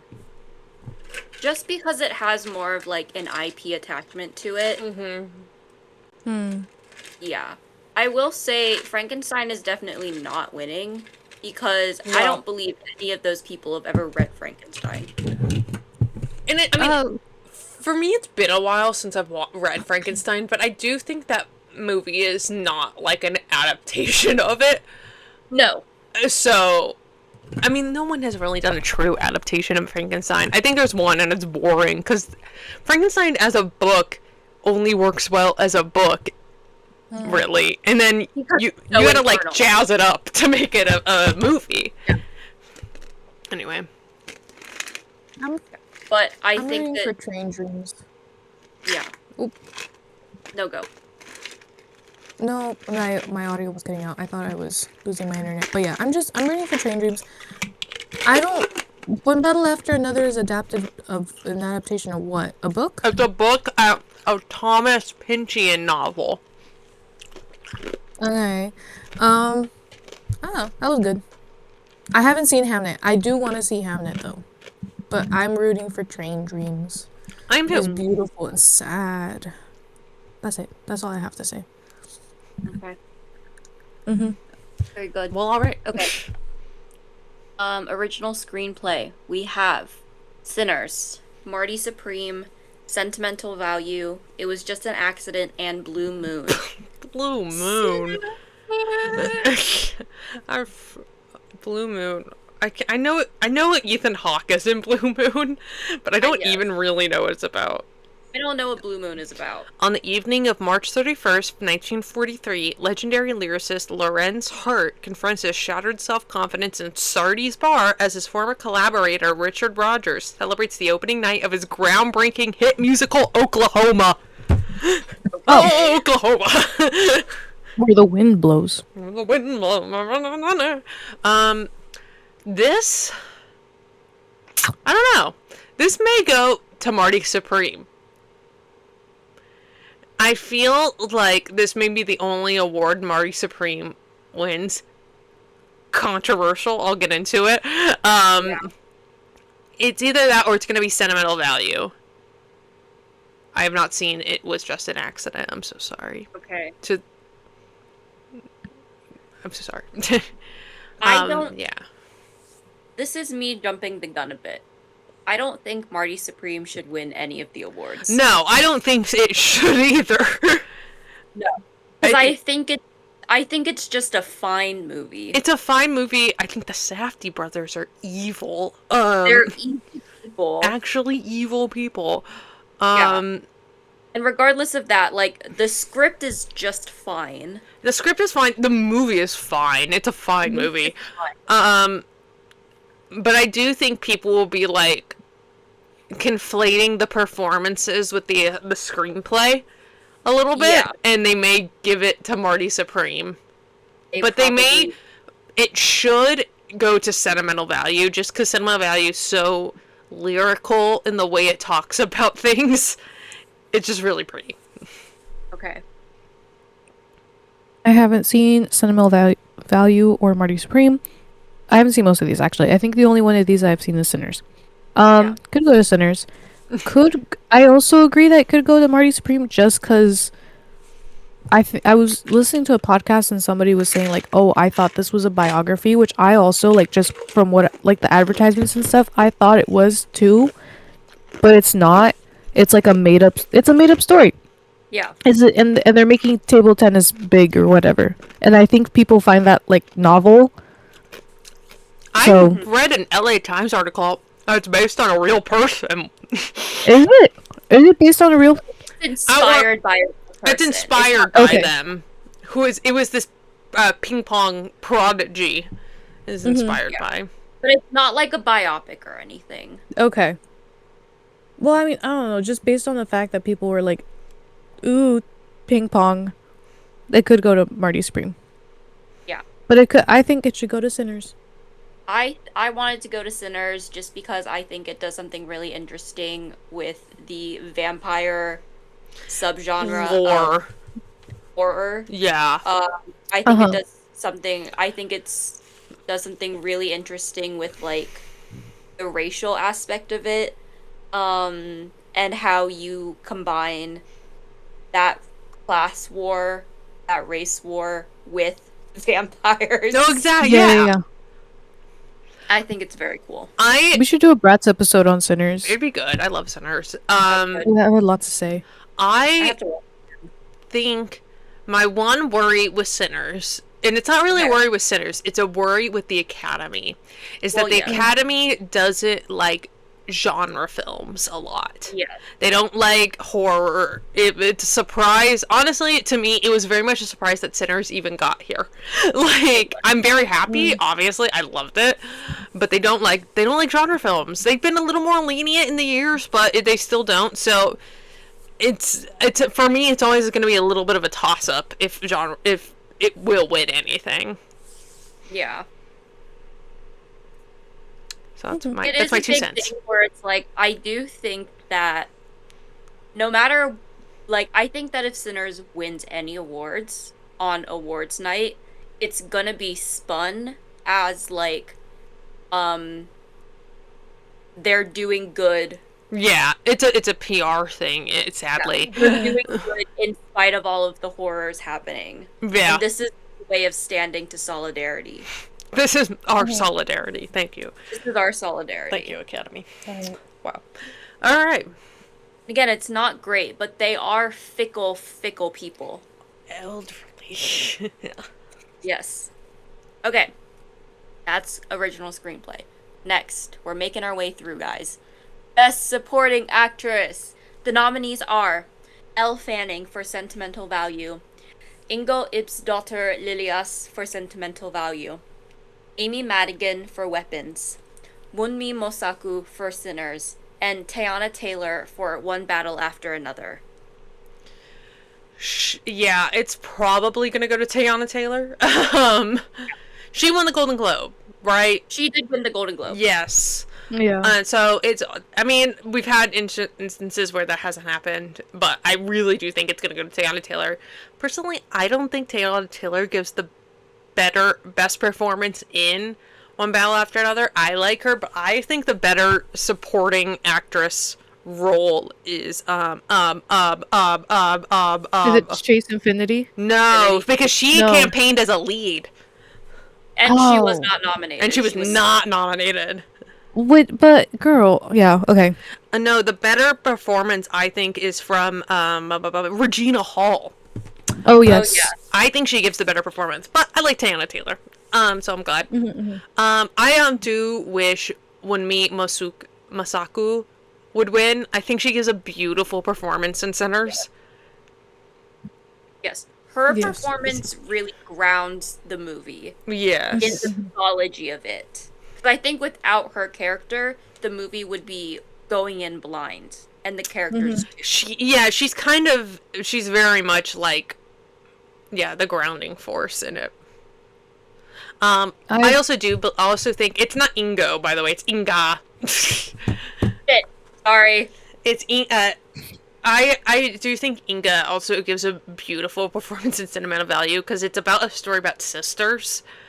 And she's the younger sister to the main character, and she talks about, at the end, they kind of talk about their life together, and she was like, you didn't have anyone, but I had you, and it's a beautiful scene. And so I do like her, but she's not gonna win, and Elle Fanning won't win. Also, I don't know why Amy Madigan, listen, Weapons was fine. I watched it. It was a fine movie.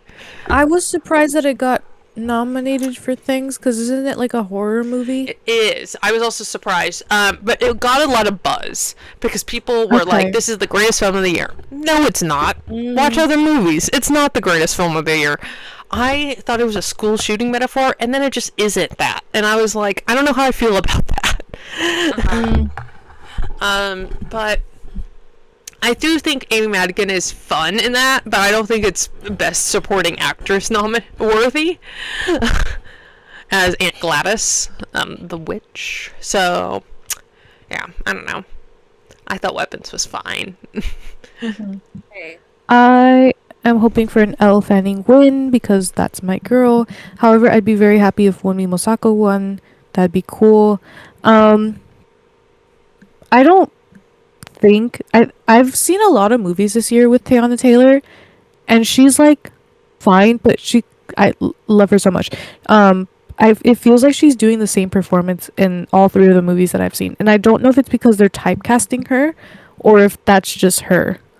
Because I saw her in One Battle After Another. I saw her. Did I freeze? I saw her in One Battle After Another. I saw her in The Rip, which is a new Ben Affleck, Matt Damon movie, and I saw her in a movie with, oh my god, I don't have my phone on me, but I watched it. It was on Netflix. She plays a detective, but she's kind of doing the same thing over and over again. Yes. But I'm not convinced. Yeah. Okay. That's all. All right. Great. Okay. I don't have an opinion on this because I've only seen Sinners. So Well, all right. Okay. Best Supporting Actor. We have Benicio del Toro in One Battle After Another, Jacob Elordi in Frankenstein, Elroy Lindo in Sinners, Sean Penn in One Battle After Another, and Stellan Skarsgård in Sentimental Value. This is an interesting category, because there's a lot of different routes that they can go down. Yes. I personally, I love Benicio del Toro. I think he gives one of the best performances in that movie, and he really adds to it. He adds a lot of humor and kind of lightness to the movie, and he has a good dynamic with everyone. I loved him in it. He was my favorite part of the whole movie for me, truthfully. Jacob Elordi is a completely different person in Frankenstein. He's not Jacob Elordi. I forgot it was him. Yeah. He does a very good job at portraying the creature. He has a very interesting, like, the way he moves his body is very interesting. Yeah. It's very unlike other Frankenstein creature performances, all of which I think that, like, what was it? Like, the 1930s Frankenstein movie ruined Frankenstein for everyone. And I've seen that movie, and I think the movie's fine. It's a good movie. But I think that it destroyed the perception of what a Frankenstein. Well, yeah, because it was the first time they were, like, seeing it, really, in the public consciousness. But I think Jacob Elordi is very good at adapting the creature as Mary Shelley wrote him. Yes. I also think it would be very funny if he won an Oscar before Timothée Chalamet. And that's why I'm rooting for him. And I think that'd be hilarious. I hadn't considered that. That's actually really funny. But yeah, I didn't, because like, I don't know, I was just impressed because I only know him from like The Kissing Booth and Euphoria. I didn't know he could do that. The two movies. The two franchises. I didn't know he could act like for real. So I'm like, if he wins this, I'd be happy for him. He was Elvis in Priscilla. Elvis? Oh, I forgot about that. I haven't seen that, so. He was. But he's not. He was in that. He was in Saltburn. He was in Saltburn. Don't watch that. He's gonna be in Wuthering Heights, and I'm not excited. Not watch that. He's been in. I don't know. I also haven't seen Jacob Elordi in much. I've seen him in Euphoria. No, but you're right. He's doing things. I just haven't watched it. I only knew him from those other two things. The first things that he did to launch his career. And I was like, meh.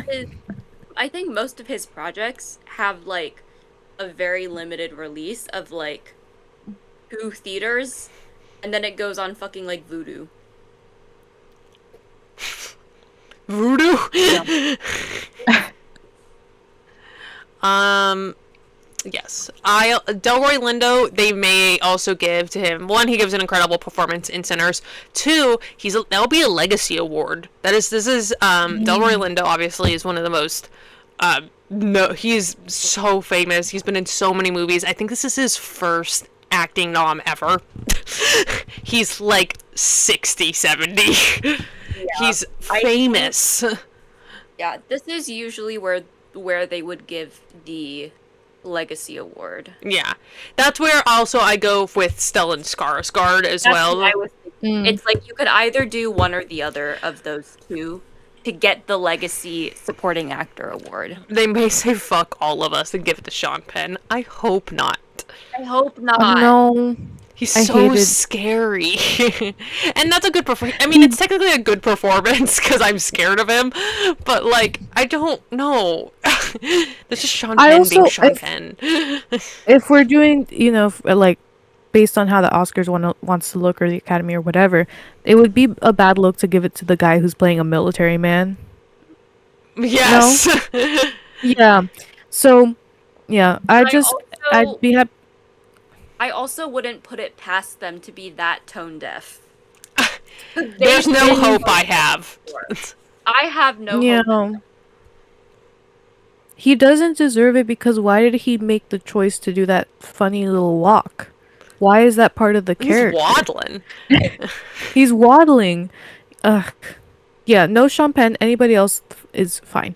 I think it'd be crazy if they gave it to Jacob Elordi. I would be really happy if they gave it to Benicio del Toro because I loved his role in the movie. He pulls everything together so nicely, and I felt held. My favorite parts of the movie were when he was in it, and the rest of the time I was scared. I was feel full of fear. I was so scary. Yeah. But yeah. Yeah. This can go a lot of ways. I don't think I have a definite. I think actually maybe probably Delroy Lindo. Yeah, I would put my money Yeah. on Delroy Lindo. I'd be happy to. I think he gives a great performance. I'm very happy with that. Also because he was such like, I think his character started as such like a wild card. Yeah, You and then weren't sure, but then he ends up being like a really solid, grounded almost character. Yeah, He's another I one agree. of those grounding characters. Well, there you go. Number one, Delroy Lindo. Number two, Jacob Elordi for fun. For giggles. For For the the fun of it. Okay. funsies. Top three now. Oh, top four. Never mind. Best actress. We have Jessie Buckley in Hamnet. Rose Byrne in If I Had Legs, I'd Kick You. Kate Hudson in Song Sung Blue. Renata Renzva in Sentimental Value. And Emma Stone in Bugonia. If this doesn't go to Jessie Buckley, I'll riot in the riot. streets. Yeah. She's so good. I literally was like watching in the theater when I was watching Hamnet. I was like, oh my god, girl, they're gonna engrave your Oscar now. Yeah. This is a crazy performance. Is yours. And listen, I haven't watched the 4 other movies, so I don't know. Emma Stone is Emma Stone in Begonia. She's how she is when she's playing along with Yorgos, and it's fun. And I really enjoyed Begonia. I had a good time. But it's something we've seen before. She won it for Poor Things, so I don't think they were really gonna give it to her again. And I think Poor Things was the better performance.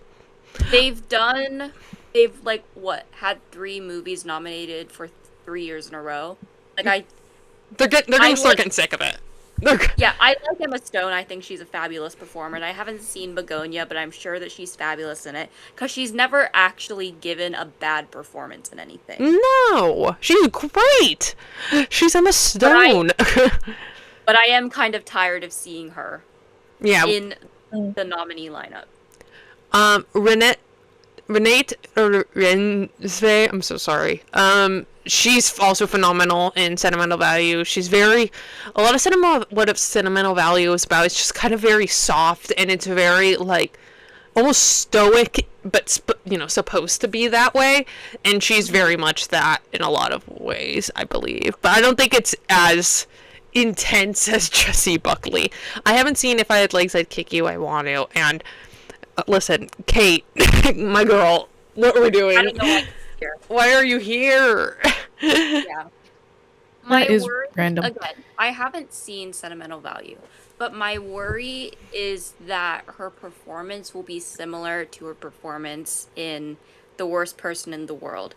Because that's also another director-actor duo. You complia. Yeah. Like, they've also done a lot of movies Yes. together. Yes, I agree. So, and I don't know what the vibe is like, but I worry that it will be as similar to in Emma Stone, Yorgos Lanthimos. I agree. Yes. I haven't seen any of these, so I have no strong opinion, but I did hear wonderful, wonderful things about Jessie Buckley, and she should get it. She should She's get so it. good. I don't she's know so why good Kate in Hudson is Hamnet. here. She's I just really like a wanna good watch it. performer. Song Yeah. Sung Blue? You really want to Also- watch Song Sung Blue? No, well maybe. I really want to watch Hamnet, but also she's Irish, Scottish. Yes. Yeah, Irish. And she Irish. has Irish. the I- cutest little side smirk. I'm like, girl, Jessie I could hear her Buckley. talk all day. I really want to watch her and Josh O'Connor's production of Romeo and Juliet. Yeah. I really need to find a bootleg of it. I didn't know that was a thing. I It's a want that thing. now. That was like it happened like a few years ago or something like Is that. that at the Globe Theater? Did Not they at do the that? I know she Globe. started at the Globe. It wasn't at the Globe, but it was some other It's from- London-based. It's yeah, they have a Shakespeare company essentially because I see. Assad Zaman is in it. Oh, And remember Oh. this. Yes. And everything goes back to Interview with the Vampire. Damn right it does. Yes. June, people. Probably June. Pride Month. Yes. As all good things are. Okay. That's Best Actress, Jessie Buckley. Best Actor, we have Timothy Chalamet in Marty Supreme, Leonardo DiCaprio in One Battle After Another, Ethan Hawke in Blue Moon, Michael B. Jordan in Sinners, and Wagner Moura in The Secret Agent. Michael B. Jordan. Michael B. Jordan. Michael B. Jordan. Michael B. I Jordan. place Michael B. two Jordan. Michael B. Jordan. people. He plays two people, and I hate all the other ones. Yeah, he played two distinct people too. It's not like an Armie Hammer in The Social Network situation. Where And that's where they worship me. And where's his nomination? No. Sorry. Army. What? Either I mean, I would love to give it to Michael B. Jordan. I do feel they're gonna give it to Leonardo DiCaprio. They probably will. I do think But Leo's also- very fun in that movie, and he feels like he's having fun for the first time in his life. That's fair. I do. He does a good job of portraying the frenzy and the panic and the. And you said he Like, was it's a good Hispanic character. in the movie. He was. I did not say that. No, you were like, because he did the whistle. You were like, that's a true Mexican. Oh. You were like- That's what. Yeah, Jonathan and I were saying. We were like, he pulls. I forget what the reference is, but he does something that's very like. It's like a cultural signifier, and we were like, what the? he does the Because he, a white man did it. He does the whistle. The I think it's no. It might have been the whistle. It was in a scene where he like near the end of the movie where he's talking to some guys at a fruit stand. But it's not. I don't know if it is the whistle or it's something that he says, but something in that scene I remember. You're But we like, looked at each other and "Whoa." we were like, whoa. Why do you know that? He's- White man. He knows. Yeah. um. Yeah, I hope it goes to Michael B. Jordan. I think he plays two people, and he does a really great job of differentiating the two. I do think they're going to give it to Leonardo DiCaprio. Listen, Timothy, they're not giving that award to you. You're going to be a legacy player. They're giving that not award to for you when you're this. 60 years old. Yeah, I think they're going to punish Timothy Chalamet by not giving him an award until he's old. Yeah. Because He's the he new had these Leo. different- He's going to be the new Leo. But also, the difference is that, like, as far as I know, Leonardo DiCaprio never went on stage and was like, I want to be one of the greats. Like, I want to win an Oscar. Which is fine. And that's why, like, everyone was so happy when Leonardo DiCaprio got it. Because everyone knew that he was good enough to get it. But he just wasn't getting it. Right. Timothy Yeah. Chalamet, he is campaigning so hard to get an Oscar. He laid his cards on the table, and now we all know. Latest cards on the table, and now I think that they are punishing him because they want their winners to be humble and surprised, Right. Yeah. not him. Which is fine. Like, I think it's good that he's like being open about what he wants, but it's not what the Academy wants. No, they want You- humble. in your journal, babe, not out loud. Yeah. Move in silence. Talk to Kendall. Or Kylie. Is it Kylie. Kylie. It's Kylie. Kylie. Yes. Okay. Great. Best Director. We have Chloe Zhao for Hamnet, Josh Safdie for Marty Supreme, Evil, Paul Thomas Anderson for One Battle After Another, Another Evil Man, Joachim Trier for Sentimental Value, and Ryan Coogler for Sinners. They are so giving it to PTA. It's 100%. PTA is the Academy's little baby boy, and they love him because he hasn't won a lot of awards, but he's an evil man, but he has made some goddamn good movies. Every movie you watch from him, it's like, God, this is the greatest thing I've ever watched. And that's the really unfortunate thing. Some of the most evil people in the world will make some of the greatest things ever. It makes some of the greatest art you've ever seen. It's And it evilness. It's not evil, and I think so. They're gonna give it to him. I would love to see Ryan Coogler win this, or Chloe I Zhao. would love Kugler. He's got swag. He's got drip. He Did- made that entire 10-minute He video. made on why you Sinners. Watch it in IMAX. Did you guys see the video of Ooh. him on the Amy Poehler podcast where he's like, I Oh, don't the good hang. you could hang, but he was like, I don't like soda, but once you started, Oh, yeah. once you were able to start mix and matching that, I got into that. And he's got like a big Coke machines where you can like yeah. press the button. He's charming. He's hot. He's sexy. He's got good ideas. He Yeah, directed Yeah. Black Panther. Yeah. I I say saw- yeah. I saw the clip where he was talking about where I guess he has a fear of doppelgangers. And Amy that's- Poehler was like, she was like, what does that mean? He's like, he's like, the idea of them freaked me out. And he's like, you're scared to meet your doppelganger, that he's just out there. And he's like, I don't know, but I don't like it. That's so interesting I think it's considering hilarious. he made Sinners with twins. Sinners twins. Yeah. Ryan Coogler would be good. Chloe Zhao would be good. But I would prefer Ryan Coogler. I don't think they're gonna give They it could to go to PTA. Chloe Zhao just because. I don't think so either, because she's a woman. Well, she's a woman. One, she's a woman of color. Two, three, Nomadland is still in the public conscience, I think, and I think they're like gonna be like, no. Yeah, but how many people actually remember Nomadland? Who Like, I didn't know doesn't that was her- forget how many people Nomadland? actually remember Nomadland? Well, these things happen. They probably will go to PTA. It's gonna go PTA. He's their little Yeah. baby boy, and Maya Rudolph, which I think is a crazy couple. Maya Rudolph and PTA. Right. Girl, your husband is evil. Maya, but they're so happy together. I'm like, God, what is happening here? Anyway, there we go. Okay, and finally, the moment you've all been waiting for. Best Picture. The nominees are... I'm really getting into my... You're like, Yeah. weren't actually. They should let you announce it. are Begonia, F1, I don't think the announcer's allowed to do that. Never mind.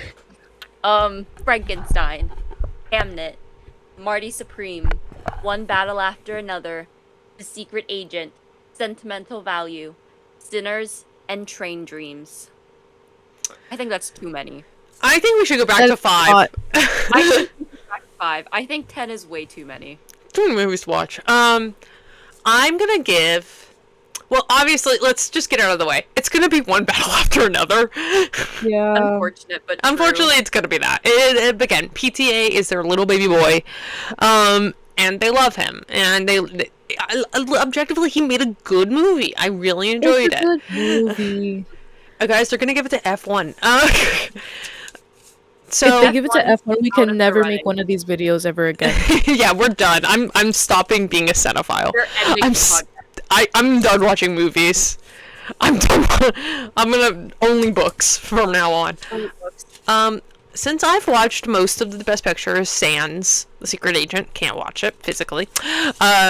I'm gonna actually give my Best Picture ranking that I wrote down right before this on a whoa. Post-it note because I've watched all of these. As we all know, again, it's gonna go to One Battle After Another. But I'll give my Best Picture ranking. My favorite movie of the Best Picture rankings was actually I'll start bottom to top because that's more suspense. That's more exciting. Number 9. Who can guess? F1. This movie sucks. This movie is so bad. It's Brad Pitt essentially just wanting to make a movie where he looks good. Where he's like, guys, aren't I the best? And it's like, fuck you, Brad Pitt. I was telling Maya Brad about this Pitt. at work. Yes, I was telling Maya about this at work. I had to Google Brad Pitt's age. He's 62. He has abs in this movie, and I don't know. I don't understand. He doesn't need them. I also don't need to. There's no point to me seeing them in the movie. It doesn't add to the plot. I don't need to know that he has abs. It's insane. I have so much to say about this. I think when we watch a sports movie and you're not a fan of the sport, it helps you understand the sport and like you want to be in it and whatever. Right. This movie is way too long and I'm not getting anything out of it. I actually would rather be more invested in an F1 like a real race than this movie. It's so of it repetitive. This Yes. movie. It's just, and listen, F1 racing, I'm not into it. Right? I'm not a car person either. Like, I don't get it. So maybe it's me, but it's just the same like emotional stakes every single time there's a race. Every single time. And it's And like, the thing God. is, like, we've seen good race movies. We've seen good race car movies. First of all, can I just say Cars? Cars the is a Disney great movie? race movie. Yeah. Excellent movie. Cars 2, they go to Europe in that one. That's Right. good. Ford versus Ferrari, another really a good racing movie, I would say. It's too long and it's not doing anything for me. I'm not more invested in this. I think the point of it was, if there was a point, to help outsiders understand that there's more stakes and more what's the word? Oh my gosh, dynamics between racers. They're not just going right all the time, which I understand. But I'm like, I'd rather just be invested in I'd rather just see the actual like races. I don't think they're doing the fandom right. If that also makes sense. agree. think it was a mistake to focus the movie on Brad Pitt's character. Because Yeah. because I think a old timer getting his one last shot isn't actually that interesting of a story. Like, no one ever is actually rooting for the old timer. They're always rooting for the new guy. The rookie. Exactly. Yeah. And I thought that's where this movie was going to go towards. I was like, oh, he's going to, this old timer's coming in to help the new guy.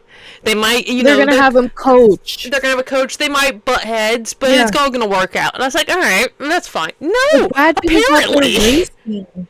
Apparently, the end of the movie. You guys didn't watch the end of the movie because the Google link that we watched this on exploded. It just disappeared. Thank you, Ian. So at the end of the movie, you think it's the new guy is gonna win the final race. No. It's Brad Pitt who wins the final race because the new guy is like, you know what? I'll win more races later. It's your time to shine. What what the the- fuck? He had his time. He had his shot. They actually talk a lot in this movie about how he had his shot. They talk about it too much, by the way. Right. The 2 hours and 35 minutes of how he had his shot at one point. It was so it's not crazy good. to watch. I was like, what do you mean he win? Hello, mother. Yeah, I was, and it goes on for so long. It's so boring. Like, yeah, F1, bottom of the barrel. So bad. I don't know. Brad Pitt paid someone to put this on the best picture list. Number 8, Marty Supreme. A fine movie. I think fine it's movie. fine. I don't think it's great. I don't really I've tried to watch, many years ago I watched Uncut Gems, because people were like, Uncut Gems is the movie, blah, blah, blah, blah, blah. And I was like, I thought it was okay then. I was like, whatever. And I think the movie is okay now. I don't think I mesh well with the Safdie brothers. I don't truly care. Like, I do think it's very fun to watch Timothée Chalamet. I think it's fun to watch someone who's like, despite all the horrors Timothée Chalamet has put us through, I think it's fun to watch someone who's clearly like a star, a movie star, be out there. I think that's a fun thing to see. I think the most interesting part about this movie is the campaign. Oh, That the marketing Yeah. is incredible. The marketing was so good. It was so interactive. I feel Yeah. like that's a weird word to give it. No, I get But, you. like, But like Timothée Chalamet was so involved in the marketing of this movie in a way that celebrities aren't usually. Yes. Like he's on Instagram all the time. And he was a producer as well. Like he helped with it, but it was so interactive is a good word for it because it was just so the audience was in on it as well. And I think it really started with the Bob Dylan biopic as well. He was kind of in on that. There was like a tour, and it was upped during this one as well. Yeah. But that being said, this movie's fine. It's not like as intense. Everyone's like, "Oh, isn't this so anxiety-inducing?" No, it's not. Maybe I'm mentally ill, and I am, but it's a fine movie. Honestly, I don't even think Timothée Chalamet gives that great of a performance in this movie. I think he's very intense, and that's very fun, but I think he's just fine. I think everyone's just fine. Honestly, I think the best performance was that guy that didn't even speak throughout the entire thing. Oh, yeah. The Asian guy? The guy from Japan. I think he kind of gives the best performance in that entire movie. Performance. He's great. But yeah, it's fine. It looks fine. It feels fine. I think it goes on a little too long as well. Yeah. Mario Supreme. Number 7. This is controversial. Frankenstein. And let me say, I like Frankenstein. I thought this movie was great and it's fun, and I love all iterations of Frankenstein. I love the 1930s movie. I love the book. I love it. But also, like, some of it is it's just Frankenstein. Like, it's really just playing into daddy issues, a lot of it, and it's beautiful, the sets and the costuming. Some of the cinematography is so-so. I think there's a lot of backlighting, like Wicked. But I thought it was fine. Like, I think it's great. I like it. I like that Oscar Isaac is working with Guillermo del Toro. I think that's a fun pair. I don't understand. I wrote this as a Letterboxd review, but I thought it was crazy that Oscar Isaac, Dr. Frankenstein, like, understands the meaning of life and, like, figures it out, like, butt-ass naked, and then goes to the body and starts figuring it out butt-ass naked. And I was like, dude, put some clothes on! Like, you're handling weird things. But yeah, I think it's... You can't interrupt the genius. Sorry, I can't interrupt genius to put a towel on.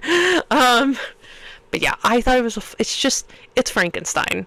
I don't think it's doing anything that's super insane. I think it's beautiful, and I think it's a fun adaptation. I think it's a little insane to have a Lord Byron quote at the end, but that's just a personal opinion. I think that was also insane. You are gonna do a Lord Byron quote at the end of the Mary Shelley movie? Yeah. Hey, I know they were homies. A little more than that, I would say. But yeah. I've been a Frankenstein stan throughout this whole thing, but I agree with you. But also, there was just better movies this year than Frankenstein. But it's good. It's good. I don't think I had a good time. It's a good time. I don't think it's Best Picture. I don't think it's an Oscar-worthy picture, but I had a fun time watching it. And I was watching this, I was like, man, I can rewatch this with my dad or something. Enjoy this. I watched it twice. I watched it with my mom first. And then I watched it with my brothers, and we all enjoyed it. It's great. I think it's fun. It's great. I think it's a good time. Number 6 is Begonia. I really enjoyed this. More than I thought I was going to. I think it's a really fun premise, and it's what Eddington wants to be. I didn't like Eddington that much. Sorry. I thought Eddington was fine. But Begonia kind of delves into a weird and freaky side of it, which is what I personally enjoy with a movie. Premise. Essentially, Emma Stone is this corporate businesswoman, CEO, and she gets kidnapped by these conspiracy theorists who think she's an alien. Great. And I loved it. I thought, especially the part where they're, like, she's chained up in the bottom of the basement. I know this sounds awful, but she's chained up in the bottom of the basement, and she's trying to, like, work with these people who are very much, like, kind of off the deep end, but she's talking to them in the, like, grating business language that you hear a lot of, like, let's have a dialogue about this. And it's like, it's a lot about that, and it's very fun, and it's very weird and freakish, and the ending, I won't spoil the ending, but I'm kind of conflicted on the ending. I think it's a weird ending, but I liked it. I had fun. I had a lot of fun watching this. I just like when I do think it's a little insane that I got nominated for Best Picture, but that's just me. And I think this may be the end of the Yorgos Emma Best Picture nominees. I think we're getting towards. I think they'll still make movies together, but I think the Academy's getting over them getting nominated. That's Begonia. Number 5 is Sentimental Value. It's just beautiful. It's just a very moving film about grief and just like what it means when someone comes back into your life, and also a lovely story about the arts and movie making and theater and just how you put yourself out there into arts and that sort of thing, and how that can either backfire or work really well. And it's just, I think everyone's just great. I think it's a great lyrical dramatic film. I just had a really good time. I was like, okay, I get this. Anyway, it's kind of straightforward. Number 4 is One Battle After Another. I had a really great time watching this as well. 4, 5, and 6 can also kind of be rearranged. They're kind of in like a weird subliminal space in my mind, just because I feel all the same feelings about them. Yeah, One Battle After Another.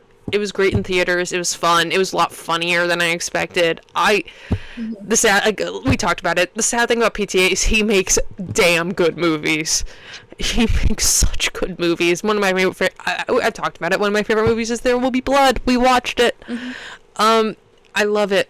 I love it so much. And this movie was great. And it's just so fun. And I like Leo in this kind of dad role. I think he should play a little more now into that. Now we're getting into top 3.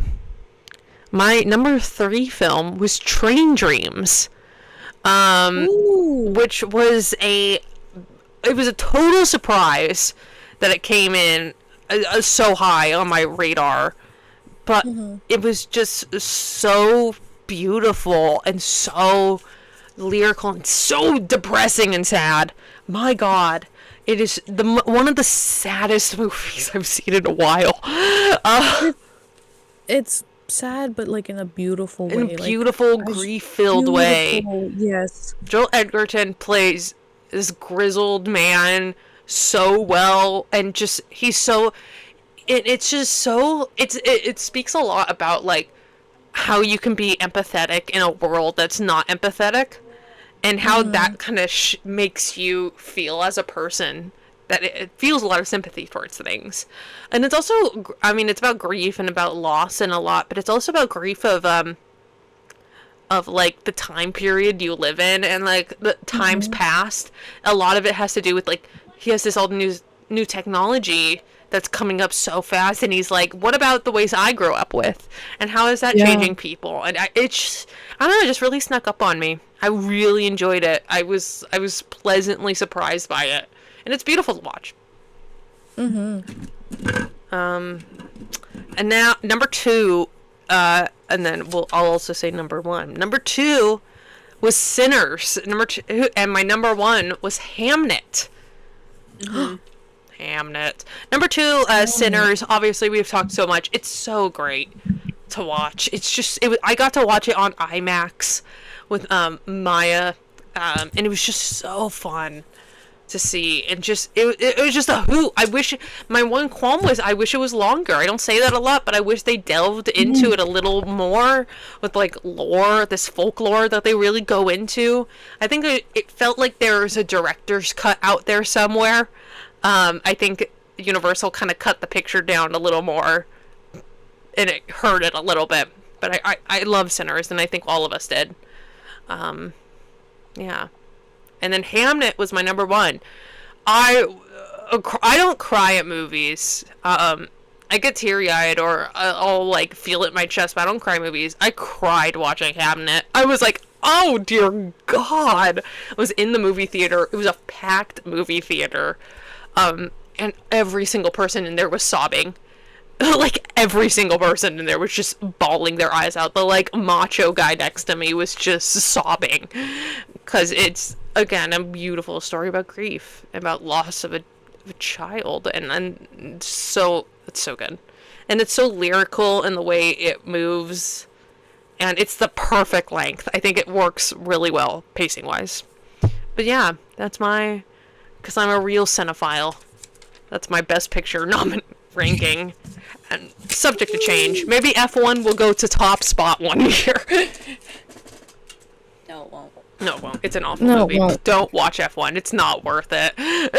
No, watch a real F1 race. I think you'd have more fun. Yeah, I think so too. It did make me want to go to like an F1 race though. I was all, I this know, kind of looks but- fun. and I think that was the whole point, is that it's a marketing ploy for the real F1 races. So yeah, I was reading the comments.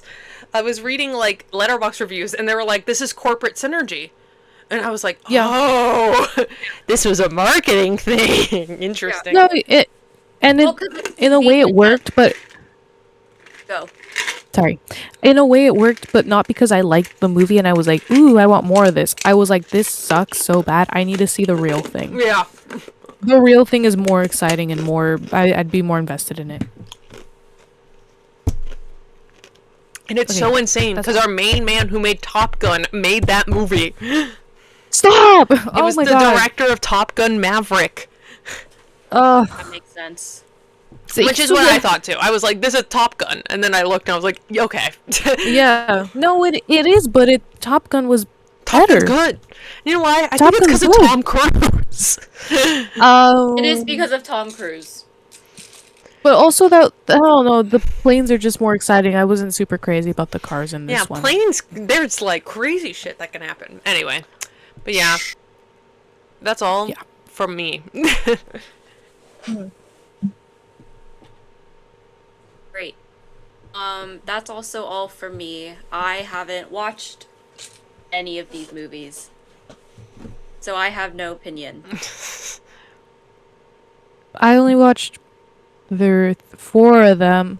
It would be cool if Train Dreams won. It's beautiful, the story's beautiful and all that. I don't think it will, which is sad. I don't know. This is a decent year for movies, I think. But it's gonna be between One Battle After Another or Sinners, and it's probably gonna go to One Battle After Another. It would be cool if Train Dreams won, though. Yes. Yes, that's my 2 cents. And there we go. And that's the movies, everyone. Another year of movies. The movies. Done and gone. And everyone. Movies. The movies. Dream has ended. Oh god. Wow, everyone. Movies are here. Conan O'Brien will be hosting again. God bless. I love Well, you, Conan. everyone, thank you so much for joining us for this exclusive Oscars talk. We will see you next time after the Oscars actually happen, whenever that day is. I don't remember. Okay. Farewell, everybody. Goodbye. Whoa, whoa, whoa, yeah.